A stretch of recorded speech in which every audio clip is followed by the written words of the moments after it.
안녕하세요. 이것저것 맛보는 웹툰 리스트 이마툰입니다. 오늘 소개할 웹툰 숨막히는 긴장감이 나도는 개꿀잼 웹툰 3선 소개하려고 합니다. 첫 번째 웹툰 카카오 페이지에서 매주 일요일에 연재하는 천재의사 이무진입니다. 공부에 관심 없어 학교와 아르바이트 생활을 하던 이무진. 그는 지루한 일상 속에서 같은 학교 친구가 다른 학교 애들한테 당하고 있다는 얘기를 듣고 곧장 달려가서 싸우게 됩니다. 이무진은 1대 다수의 격전 속에서 강목으로 머리에 상처를 입고서도 승리로 이끌었지만 정신을 잃고 깨어나 보니 병실한 침대에 누워있는 상태였습니다. 값비싼 치료비를 낼 수 없어 몰래 도망가던 중 지나가던 간호사와 부딪혔고 자신도 모르게 메스 하나를 들고 집에 돌아오게 됩니다. 이무진이 침대에서 쉬던 중 누군가 얘기를 거는데 목소리의 정체를 확인하니 금발의 귀신이었습니다. 그녀는 자기를 아클레라고 소개한 뒤 여러 얘기를 나누고 싶었지만 이무진은 그녀를 애써 무시하고 잠에 빠져들었습니다. 다음날 아침 떨어지지 않는 아클레를 데리고 학교에 갔는데 이무진의 소꿉친구 이주연이 그와 인사하며 달려오던 중 발목이 접질리는 부상을 입게 됩니다. 아클레는 상처를 보고 재빠르게 치료하지 않으면 평생 후유증이 남을 거라고 경고합니다. 이무진은 곧바로 이주연을 양호실로 데려가 아클레의 지시에 따라 치료를 시작하게 됩니다. 한잠의 친구의 동요 속에서 그녀의 지시를 침착하게 잘 따라서 첫 응급처치에 성공하게 되면서 이무진은 색다른 감정이 그의 안에서 남게 됩니다. 이렇게 양아치로 소문난 이무진에게 과거 천재의사 아클레가 보이게 되면서 의사에 대한 꿈을 가지게 되는 천재의사 이무진의 이야기가 시작됩니다. 이 웹툰을 처음 봤을 때 고스트 바둑왕이 생각났습니다. 천재 귀신과 재능 있는 소년의 만남, 이무진의 재능을 이끌어준 아클레 덕분에 그의 능력이 점차 발전하면서 성장하는 모습이 매우 재밌습니다. 현재 7월 30일 기준 최신화 48화까지 나왔습니다. 두 번째 웹툰 네이버 웹툰에서 매주 화요일에 연재하는 중증외상센터 골든아워입니다. 보건복지부 장관은 정책 중 하나로 중증외상센터 바로잡기를 실행하였는데 일사수 부족으로 실패로 돌아가고 있었습니다. 그래서 수많은 병원장의 의견을 받던 중 칠성 병원장의 추천과 영상이 담긴 USB로 인해 한국대학교 병원의 백강영이 중증외상팀 교수로 오게 됩니다.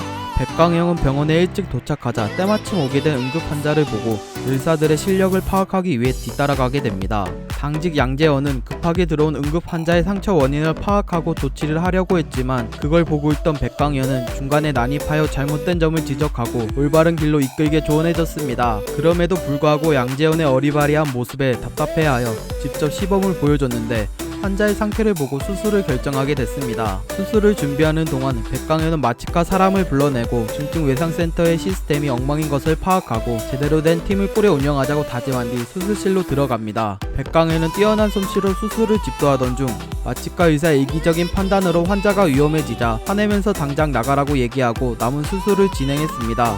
결국 성공적으로 수술을 끝내고 나서 교수 임명식에 지각하게 됐지만 당당하게 환자 생명 살리느라 늦었다고 얘기하고서 중환자실로 가게 됩니다. 백강현은 수술한 환자의 경과를 보러 갔지만 아이러니하게 산에서 환자가 발생했다는 소식을 접하게 되면서 헬기를 타고 출동하게 됩니다. 이렇게 제대로 된 중증외상센터 팀을 꾸리기 위해 고군분투하며 명의에 가까운 실력을 펼쳐 제자들을 육성하는 의사 백강현의 이야기가 시작됩니다. 이 웹툰을 보게 되면서 사람들이 왜 의학 드라마를 보는지 알게 된 것 같습니다. 환자가 죽는 긴박한 상황 속에서 수술을 무사히 마쳐 환자를 살려내는 성취감 등 여러 감정을 느끼게 해주는 꿀잼 웹툰입니다.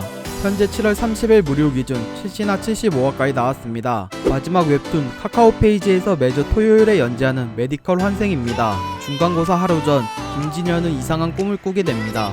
어른이 된 김진현의 삶은 매우 비참했습니다. 그가 열심히 노력한 것에 비해 성공이 뒤따르지 않는 비운의 삶이었죠. 모든 불운이 따라 결국 빚쟁이에 의해 장기라도 팔아야 하는 신세. 그를 구해줄 사람은 아무도 없어 공원에서 하염없이 술을 마실 수밖에 없었습니다.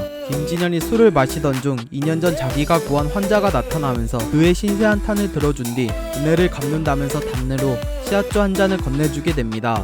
김진현은 아무 의심 없이 마신 뒤 기절하고서 다시 일어나게 됐는데 중학교 3학년 때로 돌아가게 된 것입니다. 김진현은 모든 게 거짓말 같았지만 다시 보게 된 부모님의 모습 때문에 현실을 받아들이게 됩니다. 그리고 다음날 학교로 등교하는데 가자마자 시험을 보게 된 뒤 처참한 자기 실력을 확인하게 됐습니다. 그래서 자신의 미래를 바꾸자고 결심하여 미친듯이 공부하면서 부모님 일을 도와주게 됩니다. 그 과정을 보답하듯 김진현은 기말고사 때 반에서 1등, 전교에서 3등을 하게 되는 기적같은 일을 만들어냈습니다. 덕분에 주위 사람들과 부모님에게 새로운 모습을 보여주는데 성공한 것입니다. 하지만 여기에 그치지 않고 방학이 되자마자 김진현은 복싱을 배우겠다고 얘기합니다. 그 이유는 회기 전 고등학교 때 자신을 괴롭힌 녀석에게 당하지 않기 위해서였습니다. 이렇게 회기 전 삶을 벗어나 성공적인 삶을 위해 부단히 노력하여 성공한 의사가 되기 위한 김진현의 이야기가 시작됩니다.